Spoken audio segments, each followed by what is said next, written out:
কিয়ামতের ময়দানে 4টি প্রশ্নের উত্তর দেওয়া ছাড়া একটা মানুষকে পা নাড়াতে দেওয়া হবে না। তার ভিতরে একটা হলো ওয়ান শাবাবিহি ফিমা আবলা, যে যৌবন কালকে তুমি কোন কাজে কাটাইছো, এই 2 নম্বর কাজ করেছো, এর জন্য আল্লাহর কাছে জবাবদিহি করতে হবে। আমি জানি আমাদের এই চিৎকারের সমাজের যে স্রোত, বাদ ভাঙা স্রোত জাহান্নামের দিকে, এটা বন্ধ হয়ে যাবে না, এটা থেমে যাবে না। আমি জানি নবী রাসূলদের আহ্বানেও মানুষ থেমে যায় নাই, কিন্তু সেজন্য আলেমরা তাদের আহ্বান বন্ধ করবে না। ম্যাক্সিমাম যুবক সমাজের তারা আজকে এই অন্যায় কালচার, বয়ফ্রেন্ড গার্লফ্রেন্ড কালচারে গিয়ে, হারাম সম্পর্কে গিয়ে তারা শেষ হয়ে যাচ্ছে। এমন যুবক পাওয়া কঠিন যে যুবক দাঁড়ায় টান টান করে বুক সোজা করে বলতে পারবে যে আমার জীবনে কোনো অন্যায় স্পর্শ হয় নাই, আমি কোনো হারামে লিপ্ত হই নাই, তথাকথিত অবৈধ ভালোবাসার মধ্যে আমি নাই, আমার যৌবনকে আমি হেফাজত করেছি, বৈধ স্ত্রীর জন্য অপেক্ষা করছি, আমার দৃষ্টিকে হেফাজত করি, আমার চরিত্রকে আমি হেফাজত করি। সৎসাহসওয়ালা যুবক হাজারে এখন 2-4টা পাওয়া কঠিন হয়ে গেছে, সোনার হরিণ হয়ে গেছে।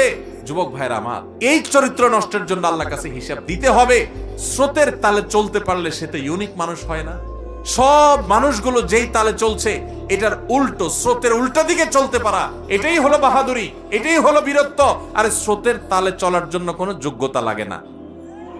স্রোতের তালে আসার জন্য শুধু গা ছেড়ে দিলেই হয়। স্রোতের উল্টা দিকে আসার জন্য নিজের ভেতরে সুপ্ত ইমানি শক্তি লাগে, চেতনা শক্তি লাগে, নিজের সেন্স লাগে, বিবেক লাগে, যথেষ্ট সাহস লাগে। স্রোতের উল্টা দিকে চলতে গিয়ে ম্যাক্সিমাম যুবক যুবতীরা হারাম কাজে লিপ্ত, অবৈধ সম্পর্কে লিপ্ত। তুমি স্রোতের উল্টা দিকে চলা শিখো, প্রতিজ্ঞা করো যে না, আমি হারাম কাজে লিপ্ত হব না, আমি বেঁচে থাকবো, সবাই অন্যায় লিপ্ত, আমি ভিন্নতর হব, আমি নিজেকে নিয়ন্ত্রণ করব।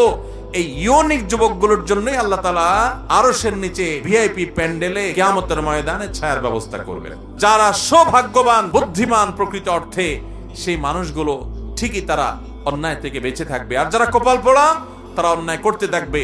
যুবক ভাই আমার, যারা ইতিপূর্বে অন্যায় হয়ে গেছে, তারা আসুন তওবা করে ফিরে আসি, আল্লাহর রহমতের ছায়াতলে আসি।